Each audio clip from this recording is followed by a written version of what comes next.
1911.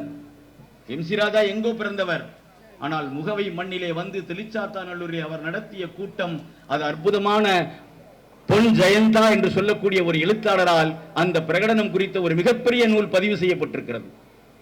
தெளிச்சாத்தாநல்லூரிலே இருந்த காண்டீபன் என்கிற அந்த பெரியவர் அந்த பிரகடன புத்தகத்தை எல்லோருக்கும் காட்டி மண்ணிலே விழுந்து வணங்கி நமக்கு 11 கோரிக்கைகள் தூக்கி எறியப்பட்டது என்று சொன்னார்கள். அப்படி எரியப்பட்டு எல்லோரும் ஒண்ணு, இது அறியாதவர் வாயில் மண்ணு என்று நமக்கு நிரூபித்த மண் தான் முகவை மண். அந்த மண்ணினுடைய முகவரி தான் நாம் தெரிந்து கொள்ள வேண்டிய முகவரிகள். சாதாரணமான மண் அல்ல.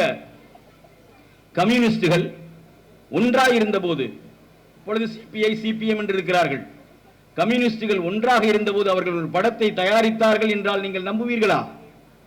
அந்த படத்தை தயாரித்தார்கள் என்று மரியாதைக்குரிய எழுத்தாளர் வேலராமூர்த்தி ஒரு அற்புதமான அக்னி என்கிற ஒரு பத்திரிகையில் பதிவு செய்திருக்கிறார்.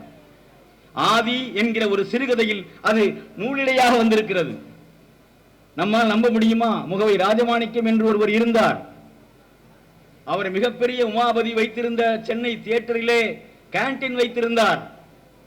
அவர்தான் காலம் மாறி போச்சு என்கிற படத்திற்கு கதை வசனம் எழுதி அந்த படம் உருவாவதற்கு காரணமாக இருந்தால் அந்த படத்தை தயாரித்தவர்கள் ஒன்றாயிருந்த கம்யூனிஸ்டுகள் எப்படி ஒன்றாயிருந்து காலம் மாறி போச்சு தயாரித்தார்களோ அதை போல் இன்றும் தயாரிக்க வேண்டும் என்று அந்த ஆதி நூலிலே வேலராமூர்த்தி பதிவு செய்கிறார்.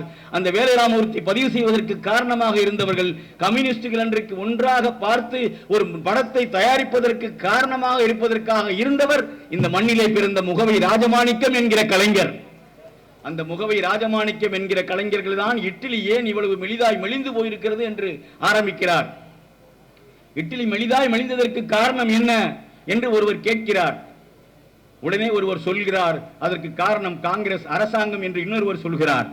இப்படி மற்றவர்களை கேள்வி கேட்க வைத்து காங்கிரஸ் அரசாங்கத்தையே கேள்வி கேட்க வைத்த ஒரு மாபெரும் எழுத்தாளன் இந்த முகவை மண்ணை சேர்ந்த ராஜமாணிக்கம் என்பதை நாம் மறந்துவிடக் கூடாது.